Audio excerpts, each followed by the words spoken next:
murakoze cyane, twongeye kubasuhuza cyane. Iki ni igice cya kabiri. Igice cya mbere twaberetse uburyo umwana agomba konka ameze yisanzuye kandi akonka iminota 30.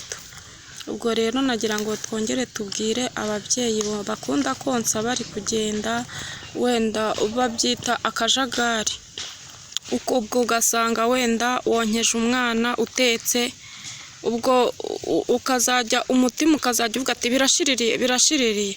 Nyamuneka rero iyi ni igice cya kabiri tugiye kunyuzaho. Ubushize twaberetse uko abana bagomba konka bameze, n'ukuntu umubyeyi ugiye konsa agomba kuba yabyiteguye, kuko byose bituruka ku bwonko. Burya ubwonko nibwo buhereza umubiri wose amakuru, noneho ayo makuru akagenda akagera ahantu hose. Ubwo rero umubyeyi ugiye konsa agomba kumenya yuko nimba agiye konsa agomba kwicara hamwe agatuza. Nagira ngo mbwire n'abandi bavuga ngo tubura amashereka, ngo amashereka yabuze. Burya ntago amashereka aba yabuze, burya byose bituruka ku bwonko. Nagira ngo mbonereho, yego hari abantu babura amashereka kubera iki? Kubera yuko baba bahangayitse cyane.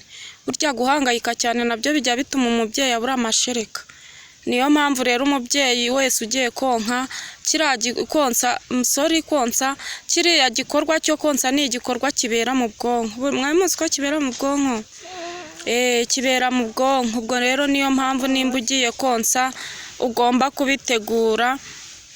Noneho n'umwana, ayo mashereka ugiye konsa umwana utuje, uwo mwana, reba uwo mwana nyine ugiye konsa amashereka utuje, uwo mwana azaba ari umwana w'ingirakamaro, azaba ari umwana ukomeye, azaba ari wa mwana ufite umuco, ufite ikinyabupfura.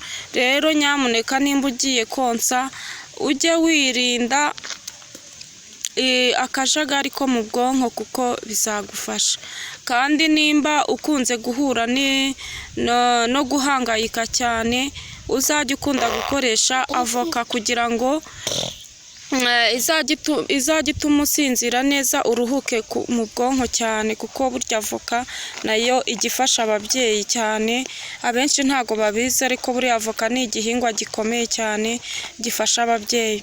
Ubwo rero nujya konsa uzajya ubiha agaciro, wicare utuze.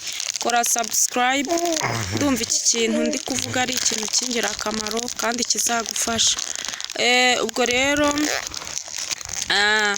ibi bintu bikunze wabivugaho, ukabiteraho komenti, urayiki na sheya, ukabisharinga ku bandi nyine. Ubwo rero tugiye kubyinjiramo neza, noneho turebe umubyeyi wonsa ibintu ashobora kugwa mu mwana we igihe aticaye ngo amwonse neza nk'uko bikwiriye. Ikintu cya mbere ushobora kugwa mu mwana wawe, cya mbere ushobora kumugomwa ikintu cya mbere cyitwa nka bariya bonsa batangira ku muhondo. Igihe cyose utamwonkeje iminota 30, ntabwo umwana ashobora konka umuhondo wa nyawo. Ikindi, hari amashereka aza mbere, ayo mashereka bayita amazi. Umwana iyo agikurura amashereka atari yaza neza, hari amashereka abanza konka bayita amazi. Noneho iyo ibere rirese, y'amazi yamaze kuyanywa, ugahita uhaguruka, uwo mwana atahira y'amazi yonse bwa mbere. Ariko noneho kwa kundi aba agarutse ku ibere, ni nka kwa kundi aba ari kugira ngo haze amashereka menshi. Bwa bundi asubiyeho ubwa kabiri, aba agiye ubwo ni mbere y'iminota 10. Ubwo noneho bwa bundi bwa kabiri aba agiye kugira ute, aba agiye konka amashereka meza. Ubwo rero niyo mpamvu bavuga ngo nimba wonkeje umwana, ibere rimwe rigomba kubanza kurangira kuryonka, yamara kurihumuza neza ukamushyira ku rya kabiri. Ubwo rero waba uzi yuko ufite amashereka menshi, iyo ufite amashereka menshi nimba ugiye kumwonsa ryabere rya kabiri kubera ko naryo habanza amazi banza ukame y'amazi ya mbere noneho ubwa kabiri wongere umwonsi uzaba ukoze neza cyane umwana azaba yonse amashereka meza. Ubwo rero nagira ngo mboneraho mwa babyeyi mwe murakoze cyane.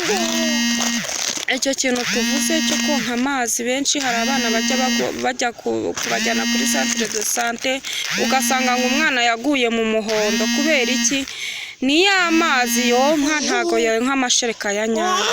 Rero rwose tubasabe muzajye mujya konsa mubanze mwicare mu bitekerezeho ubanze wicare urelaxing mbese ushake n'akaririmbo pe katuma ubijyamo ujya muri gahunda neza. Ako karirimbo ugashyiremo ugafiringe ukumvirize ibyo ngibyo bizatuma noneho wowe ugiye konsa bigenda bite umeze neza mu bwonko wumva uruhutse neza. Mbese ako kantu se siko ako kantu nkugiriye inama niko ngaho kora subscribe kuri iyo nzogera s'abone mu gifaransa. Rero mudushyigikire bonereho gushimira n'abantu bari ku mugabane w'Uburayi Imana ibaha umugisha abari mu Bwongereza abari mu Bufaransa ni ukuri Imana ibaha umugisha cyane abari muri United States nyine nabo turabasuhuza cyane Imana ibaha umugisha. Ubwo rero murabona yuko njye mba mfite n'umwana ni ukuri rwose muzajye mudushyigikira kandi Imana ijye ibaha umugisha yuko muba mwitanze mugakurikirana bino biganiro. Ubwo rero wirinde konsa umwana wawe amashereka y'amazi ubikurikirane cyane uzajye umwonsa amashereka mazima ndetse n'abakibyara vuba mukibyara vuba uzajye wonsa umwana umuhondo wonke neza wa muhondo iyo wonse hagashira igihe cy'amezi 3 ugomba konsa umwana mu gihe cy'amezi 3 noneho kugira ngo yonke wa muhondo neza. Ubwo rero nizere yuko noneho mumajije kumenya uko mukwiriye konsa mukwiye kwirinda ikintu cyaguhangayikisha.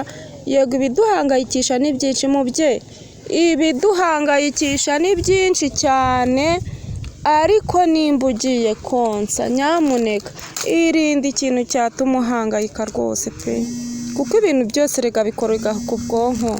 Ntabwo bizi se ko byose bikorerwa ku bwonko. Rero kuva ubizi yuko bikorerwa ku bwonko icara utuze maze ubone wonsa umwana.